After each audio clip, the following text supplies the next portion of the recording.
Buenas tardes, mi nombre es Carolina Felber, yo soy neuropsicóloga, trabajo en el Instituto INEVA. La idea es contarles un poco qué es la reserva cognitiva y qué rol cumple justamente en la prevención de los trastornos cognitivos en la vejez, ¿sí?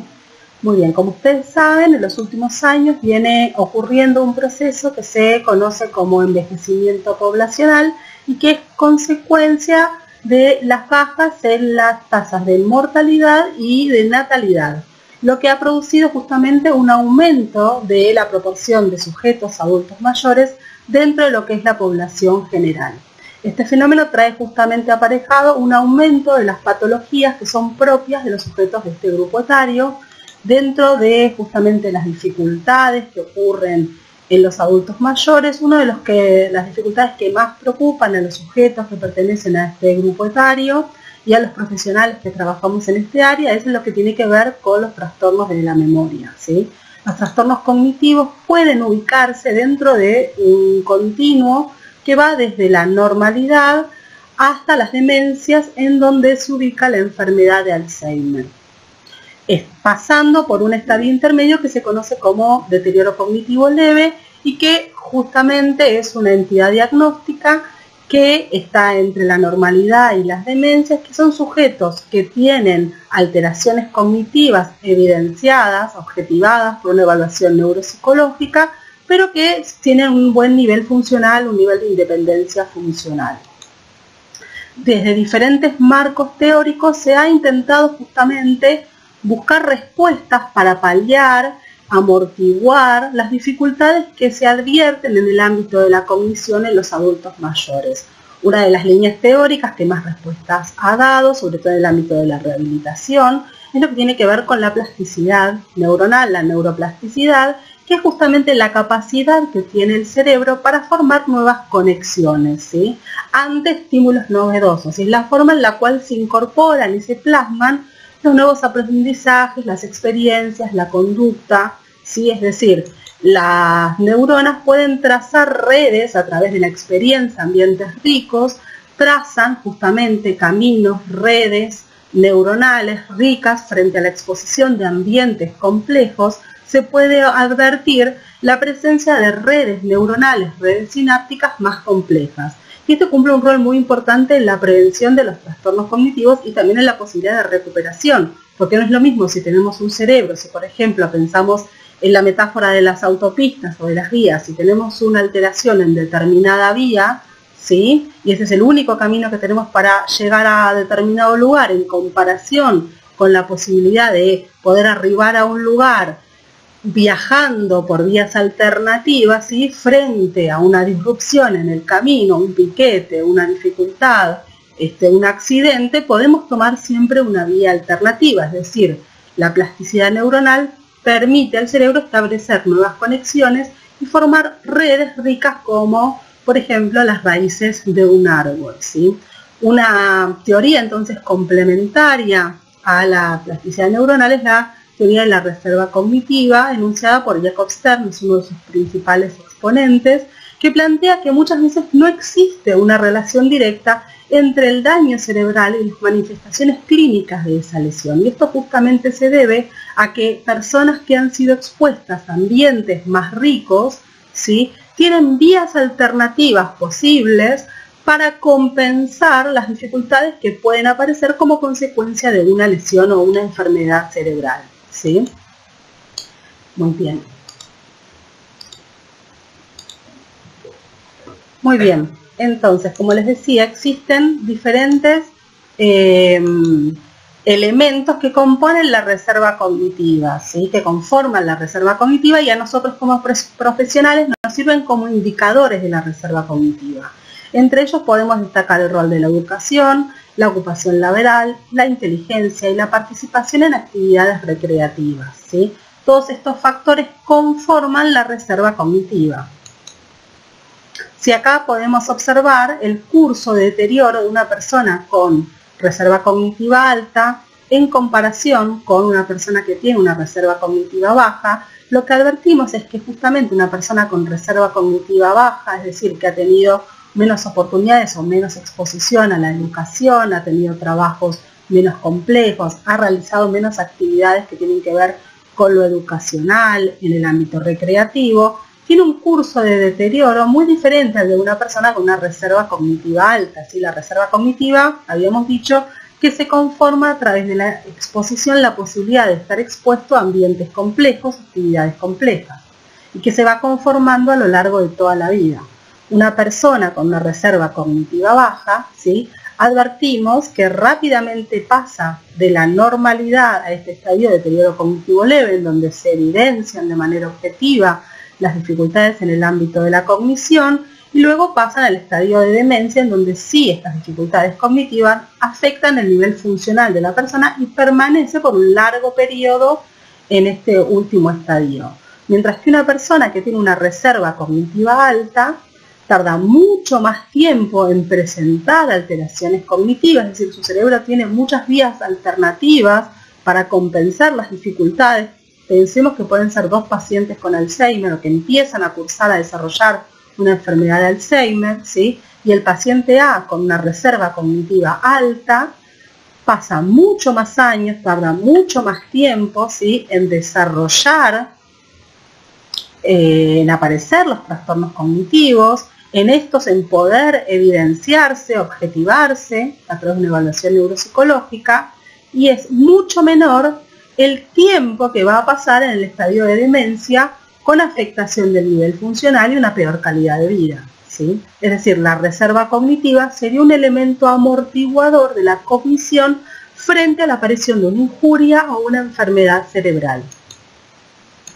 Entonces, habíamos dicho que existen diferentes indicadores o factores que promueven la reserva cognitiva. Uno de ellos es la educación, ¿sí? Entonces podemos pensar que la educación, existen diversos artículos científicos que dan cuenta de esto. Es uno de los temas que más se ha estudiado y donde más evidencia científica hay respecto del rol amortiguador que tiene la educación respecto de los trastornos cognitivos en la vejez. Y esto nos hace pensar entonces en el rol importante que tiene la educación, ¿sí? La posibilidad de acceso a la educación, no solo determinando el presente de la persona, el futuro cercano, sino el curso de envejecimiento. Es decir, las personas con escolaridades más bajas tendrían curvas de envejecimiento cognitivo más similares a la curva B, a la persona con deterioro cognitivo, con baja reserva cognitiva, ¿sí? Entonces, la educación sería un factor clave contra el deterioro cognitivo. Una de las herramientas amortiguadoras y estrategias que nos permitirían, de alguna forma, prevenir y amortiguar la discapacidad y las alteraciones que puede generar un trastorno cognitivo acompañado, por ejemplo, como la enfermedad de Alzheimer, ¿sí? Otro de los factores tiene que ver con la ocupación laboral.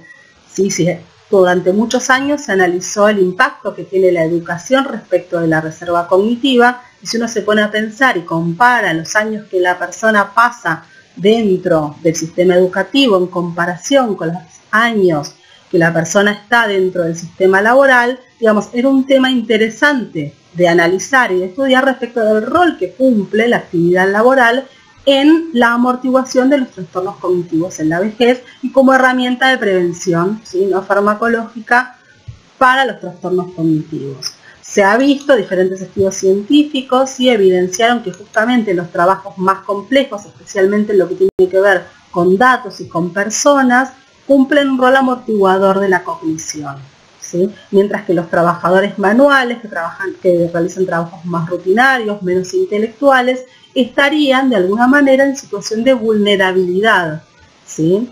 Con posibilidades justamente de evolucionar más rápidamente y tener un curso, ¿sí? Más abrupto y rápido y permanecer muchos años en estadio de discapacidad frente a la aparición de una enfermedad cerebral. Es decir, que aquellos trabajos que son más desafiantes respecto de las funciones cognitivas que van a poner en juego, se asocian en general con un menor riesgo de deterioro cognitivo. Otro de los factores, y de alguna manera nos sirve para pensar como estrategias, ¿sí? De prevención complementarias, es lo que tiene que ver con el rol que tiene el tiempo libre respecto. Es decir, muchas personas pueden estar limitadas en el acceso a la educación, en el tipo de actividad laboral. Entonces, justamente es en estos sujetos en donde las actividades del tiempo libre cumplen un rol central como herramienta de prevención en salud, ¿sí? Respecto de la cognición. Se ha visto que actividades de tipo recreativas asociadas a lo educacional